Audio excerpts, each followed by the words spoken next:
Halo teman-teman trader investor, selamat datang di cuan-cuan saham di Asia Teknikal dan Benar Teknologi Harian.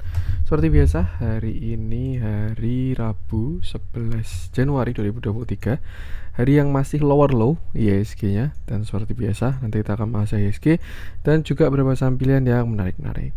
Sebelumnya, buat teman-teman yang mau kasih tips, support maupun donasi untuk cuan-cuan saham, bisa chatting ke link sosial base deskripsi, dan teman-teman bisa kasih tips, support maupun donasi untuk cuan-cuan saham dan juga pesan pribadi untuk saya.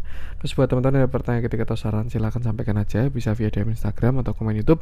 Dan insya Allah setiap pertanyaan teman-teman akan saya jawab kalau saya ada waktu. Dan juga jangan lupa support terus cuan-cuan saham dengan cara like, komen, share, dan subscribe, karena support teman-teman itu gratis, tinggal klik-klik aja. Tapi itu sangat berarti buat konten kreator bisa ini. Jangan lupa juga nyalain notifikasinya, karena ada konten setiap hari dari cuan-cuan saham sampai Jumat analisa harian, Sabtu dan Minggu konten spesial. Oke, kita masuk ke transaksi. Hari ini juga rame, 12,1 triliun.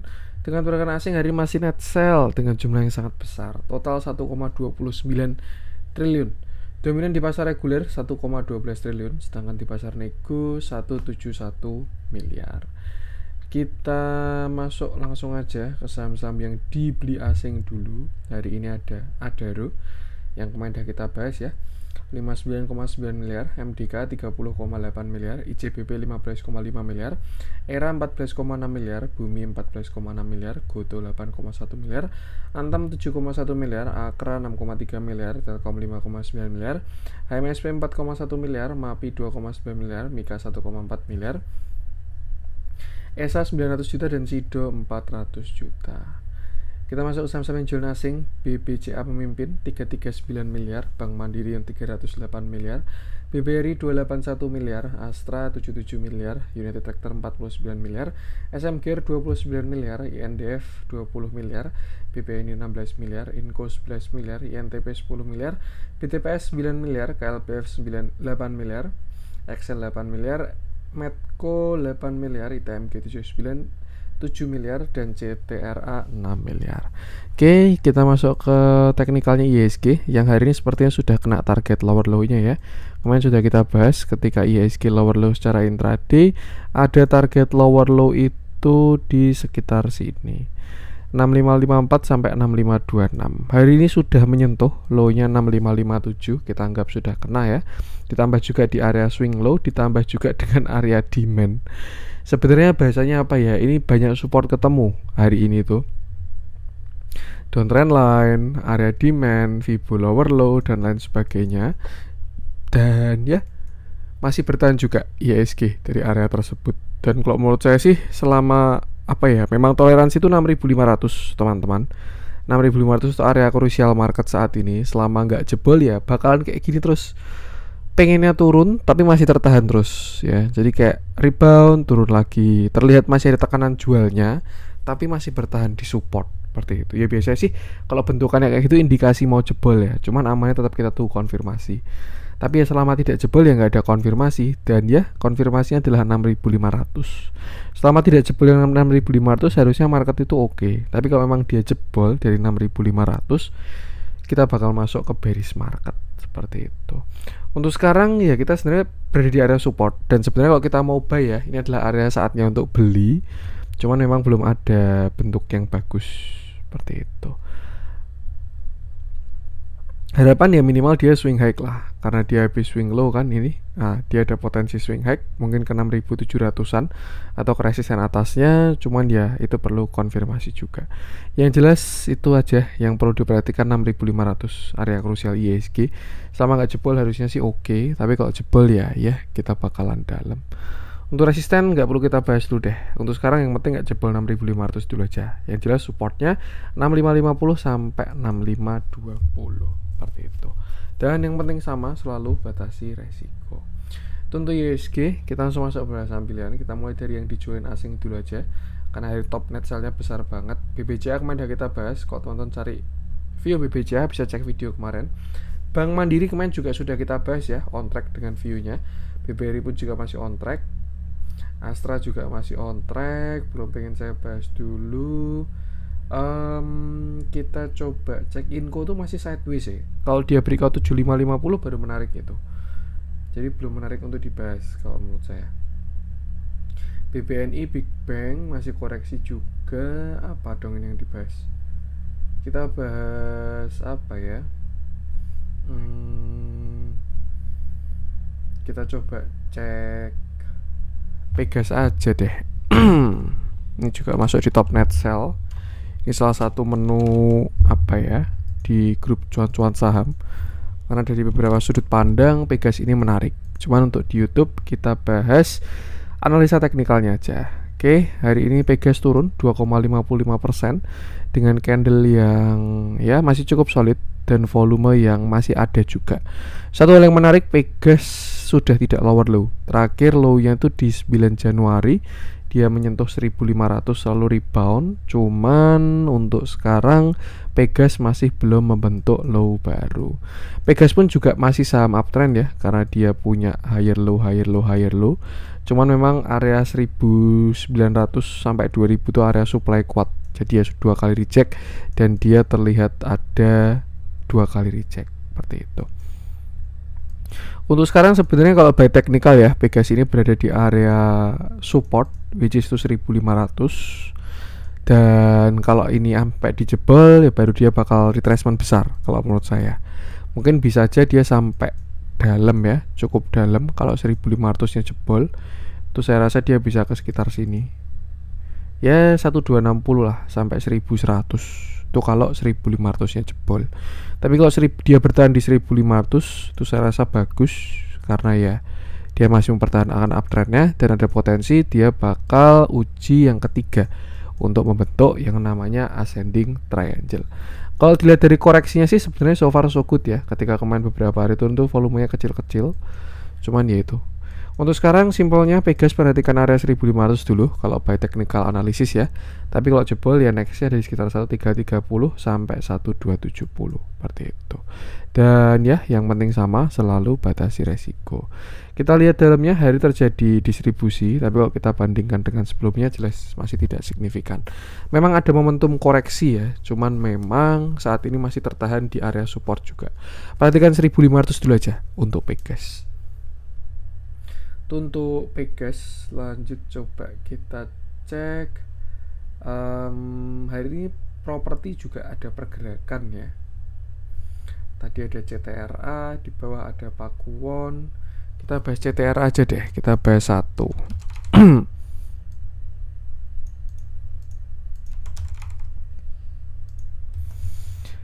Oke, ini masih on track dengan view terakhir ya. Tapi cukup menarik, dia sudah kena area swing low. Hari ini CTRA turun 1,69% dengan candle yang cukup solid juga dan volume yang masih ada juga. Memang terlihat mengecil, tapi terlihat masih ada volume dari CTRA ini. Terakhir dia lower low ketika dia jebol 905 ya. Dia turun sampai kemarin bottomnya di 865.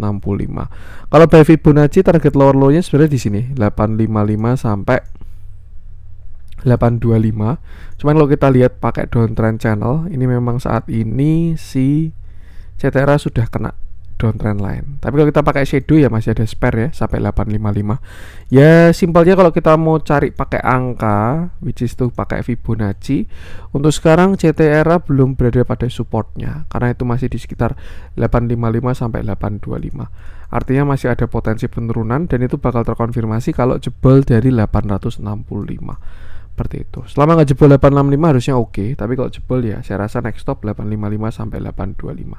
Untuk bigger view, CTRA saya rasa masih downtrend, cenderung sideways karena terakhir dia sudah same low, tapi masih lower high, lower high, lower high. Yang PR adalah kalau dia sampai jebol 800, itu baru saya bilang jelek banget karena dari reversal dia descending triangle. Dan ya, yang penting sama, batasi resiko, gunakan area-area krusial tadi.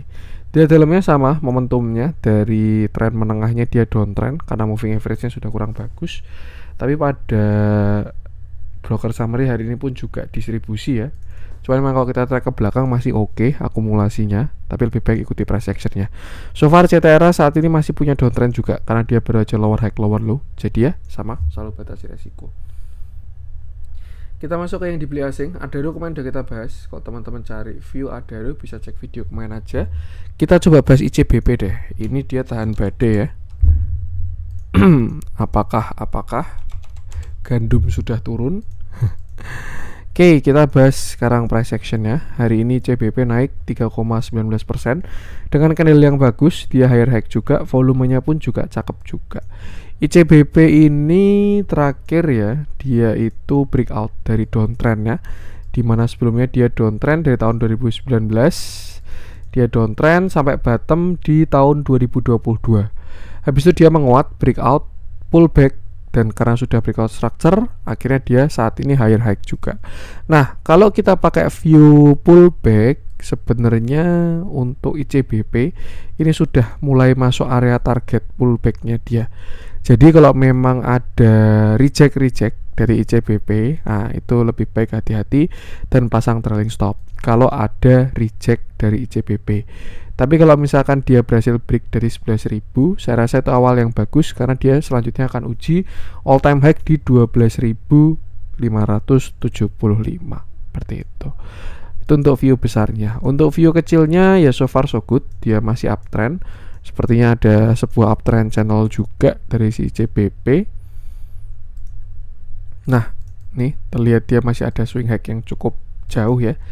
Dan ya terakhir juga habis bikin continuation ketika kemarin dia breakout di sini. Nih, dia bikin ascending ya. 1, 2, breakout, retest, lalu akhirnya menguat. Kalau kita bikin continuation, maka targetnya setinggi tiangnya dan target kenaikan dari ICBP itu adalah segini. Kalau dari area retest itu di 11.300. Ya, pas dengan area supply kalau menurut saya. Di sini juga ada gap yang belum tertutup. Apakah dia mau kejar gap? Gak ada yang tahu. Yang jelas untuk sekarang sih saya rasa belum ada entry yang bagus. Kecuali ya kalau misalkan besok dikasih 10.350 sampai 10.200 itu cukup menarik. Tapi kalau misalkan tidak ada retest, ini lebih ke yang punya barang aja, tinggal ICBP menuju targetnya. Untuk TS bisa naik selama tidak jebol 9.900, ICBP arahnya masih ke atas. Dan untuk resisten bisa gunakan area tadi. Cuman yang perlu diperhatikan, besok ICBP juga bakal kena area kuat ya, 10.600 ini. Dia sebelumnya area supply, 1 kali uji, 2 kali uji, 3 kali uji, gagal, turun. Nah ini kan baru kena nih. Perhatikan area ini 10.600, kalau break ya tinggal ke targetnya 11.400an. Dilihat dalamnya akumulasi masih sangat cakep ICBP ini. Ini juga ya akumnya udah lama ya si ICBP ini. Jadi ya kira-kira bentuknya seperti itu. Dulu sebenarnya ya ICBP ini akumnya dari sini nih, sekitar 2021 sampai sini, sekitar Maret 2022. Tapi di bulan-bulan April Mei ini sempat dibikin bear trap ya. Jadi ada distribusi yang cukup masif. Sepertinya untuk mancing biar retailnya cut loss. Di sini juga terlihat ya, walaupun belum habis barangnya, tapi memang dibikin markdown dulu, baru habis itu dia dibikin bullish dan breakout seperti itu. Jadi ya kalau kita lihat bandar movement sebenarnya masih oke ICBP, nggak ada distribusi. Ini cuma mencerminkan akumulasinya yang di sini nih, yang di bulan-bulan 2021 nih. Nah ini berarti namanya bearish trap, bull trap ding, dibikin bear dulu, baru akhirnya ditarik ke atas seperti itu. Ya ikuti TA-nya aja untuk saat ini dan jangan lupa selalu batasi resiko. Untuk ICBP lanjut coba kita cek, kita coba bahas ERA deh. Baru rame ERA ini, beberapa banyak yang bahas juga. Saya baru mau ngecek untuk hari ini ERA berhasil naik 0,95% dengan candle yang tidak terlalu solid dan volume yang sebesar kemarin. Sebenarnya ada indikasi kurang enak, tapi ternyata dikonfirmasi akumulasi ya. Sebenarnya kalau misalkan ini kan sesuai biasanya ya, ketika pergerakan kecil cuman plus 0,95%, tapi volumenya gede banget. Itu kan artinya transaksi besar tapi harga nggak kemana-mana. Nah, itu indikasi antara akumulasi kalau nggak distribusi. Dan kalau kita lihat broker summary hari ini ternyata masih terjadi akumulasi. Artinya pergerakan kecil ini yang disertai dengan volume besar ini masih akumulasi oleh si ERA. Jadi ya so far masih so good, belum ada distribusi ya atau TP-TP-an. Kalau kita lihat bigger view-nya, ERA ini sedang dalam posisi downtrend, yang sebelumnya dia uptrend ya, stock split lalu bullish sampai puncaknya di 724. Setelah itu dia terkoreksi semenjak dia jebol 550, turun sampai bottomnya di 380. Kalau kita tarik beberapa garis ya, parabola, ada beberapa downtrend dari era dan terlihat masih banyak yang belum di breakout. Mungkin yang di breakout baru yang sini dan bahkan belum break juga, dan ini baru kena area downtrend line. Artinya apa? Saya rasa perlu hati-hati kalau memang besok si era ini tidak berhasil breakout ya, karena ya yang terjadi adalah swing low. Kenapa? Karena dia kena downtrend line seperti itu. Jadi kalau misalkan besok dia gagal break dari 434 ya, itu ada potensi dia swing low dulu. Entah bikin higher low atau bikin same low atau bikin lower low, itu belum ada yang tahu. Yang jelas kalau dia gagal break 434, lebih baik berhati-hati untuk si era. Pasang TS ketat karena mau nggak mau saat ini dia strukturnya memang sedang downtrend. Tuh, jadi kalau gagal breakout downtrend line, nah ada potensi dia mau swing low lagi. Beda cerita kalau dia breakout 434, saya rasa target mungkin bisa ke 486 ya, ke area supply-nya dia, dimana sebelumnya dia reversal di sana, tuh bakal jadi area yang menarik untuk si era. Tapi untuk sekarang saya rasa perhatikan 434 dulu. Untuk support masih cukup jauh, belum ada base yang cukup kuat. Saya rasa masih di sekitar 400 sampai 392 supportnya si era ini. Sini bisa digunakan juga sih, tapi ini lemah ya, belum ada retest. 416 sampai 410. Baru yang cukup kuat di sini 392 ini sampai 378. Kalau kita lihat dalamnya 2 hari ini, beberapa hari ke belakang ya, terjadi akumulasi dari asingnya juga masuk terus untuk era ini. Tapi kalau bandar move on baru terlihat belakangan, artinya asingnya nambah terus tapi tidak terlihat adanya akumulasi. Bisa aja asingnya pakai banyak broker ya, jadi nggak kelihatan akumulasinya. Kalau kita lihat dari moving average juga ada momentum penguatan, apalagi kalau dia golden cross itu bakal bagus. Cuman yang menurut saya ikuti price actionnya tadi 434 sebagai konfirmasi pertama. Kalau gagal saya rasa bisa retrace dulu, mungkin sampai 400 tuh baru bisa pantau di sana. Seperti itu. Dan yang penting sama, selalu batasi resiko. Untuk era, untuk Goto selama nggak jebol 91 itu masih oke. Nggak kita bahas dulu. Antam kita bahas deh hari ini deh. Sayang banget dia belum closing di 2080. Sebenarnya kalau kita lihat kayaknya kemarin terakhir saya ngecek nickel itu biasa-biasa aja. Tapi yang cukup menarik sekarang adalah gold ya, atau emas. Jadi ya katalis buat saham cyclical. Oke, hari ini Antam naik 1,47%, candlenya solid, volumenya masih kecil juga. Dan sebenarnya Antam ini simple price actionnya itu. Pokoknya selama dia, saat ini kan dia sedang sideways ya, dari range 2080 sampai 1900. Dan as simple as itu, selama nggak jebol 1900, Antam tidak jelek. Jadi kalau dia jebol 1900, Antam kurang bagus karena dia keluar dari sideways dan membentuk sebuah lower low. Tapi kalau misalkan Antam breakout 2080, kemarin sempat breakout tapi shadow doang. Jadi mungkin amannya kita pakai closing ya. Kalau Antam closing di atas 2080, saya rasa itu awal yang baik. Ya, kalau kita lihat struktur kecilnya yang sedang sideways. Kalau kita zoom out untuk melihat bigger view, saat ini Antam saya rasa punya sebuah higher low, high, higher low, high, higher low, dan berpotensi membentuk yang namanya ascending triangle 1, 2, 3 seperti itu. Kalau untuk target saya rasa 2500 sampai 2650. Kalau memang 2080 ya breakout. Cuman ya konfirmasi selanjutnya ya break 2150 baru break 2270. Kalau break yang 2270 ya udah tinggal nunggu aja ke 2500 sampai 2650. Tapi untuk PR sekarang 2080 itu yang perlu diperhatikan. Kalau close di atas 2080, volumenya bagus, dia bakal menuju ke target selanjutnya. Seperti itu. Untuk area support kita bisa gunakan 2000 lalu 1900. Ini juga salah satu menu yang kalau teman-teman manfaatkan. Cicilnya di bawah 2000, ini tinggal tunggu breakout aja. Seperti itu. Kita lihat dalamnya sebenarnya tidak terlihat ada akumulasi belakangan ini ya. Asingnya pun juga ya, kalau dari asing terlihat cukup menarik. Akhir-akhir ini ada pergerakan dari si asing. Cuman Antam ini kurang relevan pergerakannya sama foreign flow. Ya, dia lebih ikutin bandar movement. Jadi ya kira-kira seperti itu. Ikuti price action aja. Hari ini pun juga tidak ada akumulasi ya, masih small akumulasi, cenderung netral. Jadi ya batasi resiko, gunakan area tadi. Untuk Antam MAPI dikasih rebound, kemarin sudah kita bahas ya beberapa waktu lalu. Kita coba masuk ke yang merah-merah aja hari ini. Barangkali ada yang menarik. WSKT sudah kita bahas 2 atau 3 hari yang lalu.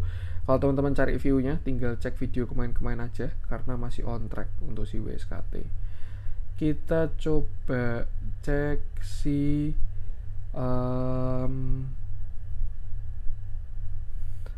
Apa nih kita bahas nih? Kurang ada yang menarik yang merah-merah hari ini.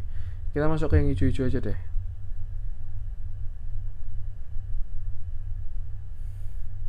SMA cakep tuh. Udah berhasil breakout ya sekarang. Oke, berhubung di grup banyak yang pegang SCMA, kita bahas aja untuk SCMA. Sebenarnya view-nya belum terlalu signifikan ya, karena dia bigger view-nya masih sideways, di mana terakhir SCMA turun sampai area 200 dan hari dia berhasil naik 4,72%.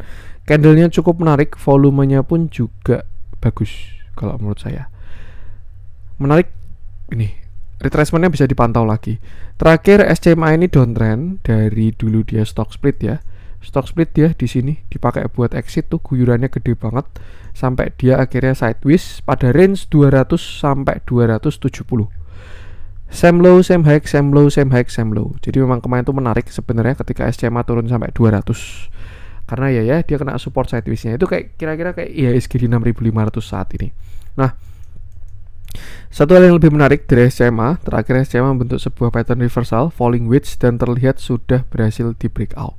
Seperti itu. Sebenarnya kalau kita pakai falling wedge, SCMA ini sudah kena target. Jadi ya setupnya falling wedge sudah TP sebenarnya. Tapi kalau kita lihat strukturnya, saya rasa SCMA cukup menarik. Dia mulai membentuk sebuah same high dan ya artinya untuk retracement saat ini bisa dipantau karena dia terlihat ada reject yang cukup kuat ya di area 226. Itu pas resistnya, target dari falling wedge tambah juga dengan Fibonacci 0,382. Nah, kalau kita lihat dari view kecilnya, SCMA sudah berhasil break dari falling wedge, ditambah juga sudah ada higher low dan higher high. Low, high, higher low, high, higher low, dan hari ini dia higher high dan sudah terkonfirmasi dari SCMA. Nah, kalau menurut saya sih ini retrace-nya bisa dipantau ya untuk SCMA ini. Siapa tahu dia bikin higher low atau bikin kaki kanan untuk reversal menuju 270 itu cukup menarik. Nah, area retracement-nya saya rasa di sini. Ini sekitar 212 sampai 214. Kalau dikasih di area tersebut harusnya SCMA menarik. Ya, dengan stop loss tinggal taruh di bawah 210. Artinya kalau teman-teman punya average di bawah 210, TS nya masih di bawah 210. Tapi kalau teman-teman belum punya barang, mau beli bisa deket-deket 214 sampai 212. Nah, karena kalau dia ke sini ada potensi SCMA bisa membentuk yang namanya inverted head and shoulder. Shoulder kiri, lalu ini headnya, ini calon shoulder kanan. Cuman simpelnya dia perubahan struktur aja dari yang sebelumnya lower high, lower low, lower high, lower low, mulai higher low, higher high, higher low, higher high. Seperti itu. Dan support saat ini ada di sekitar 214 sampai 212. Kalau tidak mau terlalu pelit dia bisa dimulai dari 216 sampai 212 itu area cicilnya dan stop lossnya di bawah 210. Seperti itu. Kita lihat dalamnya, price action menarik, dalamnya pun juga auto cakep dan ya saya rasa tadi view-nya. Kalau besok dia lanjut, artinya ada potensi kenaikan ini adalah pullback. Tinggal perhatikan resisten-resisten selanjutnya. Tapi kalau besok dikasih retracement, saya rasa menarik untuk entry SCMA di area 214 sampai 212. Tapi kalau teman-teman masih hold barang bawah, average 200 dan mau pasang TS ya TS di bawah 210 aja. Kalau tadi belum sempat sell on strength. Dan yang penting sama, selalu batasi resiko. Kalau buy structure besar, SCMA ini sebenarnya bisa sampai 270. Kenapa? Ya karena itu same high-nya dia. Dia kan sideways ya, same low, same high, same low, same high. Ya kalau dia mau same high, ya dia bisa ke 270. Yang bagus adalah kalau dia break 270, dia bakal higher high memulai fase uptrend. Yang jelek kalau dia break 200 karena dia keluar dari sideways dan membentuk sebuah downtrend. Kalau kita lihat memang baru kayak gini bentukan saham-sahamnya pada sideways karena marketnya pun juga sideways ya. Jadi ya tinggal dinikmati aja. Amannya jangan kejar atas sih, memang lebih baik buy on weakness di bawah. Dan yang penting sama, selalu batasi resiko. Itu untuk konten hari ini, semoga bermanfaat. Mohon maaf kalau kurang dari saya. Jangan lupa support terus channel cuan saham dengan cara like, komen, dan subscribe. Karena support itu gratis, tapi sangat berarti buat konten kata artis saya ini. Sekian dari saya, salam cuan.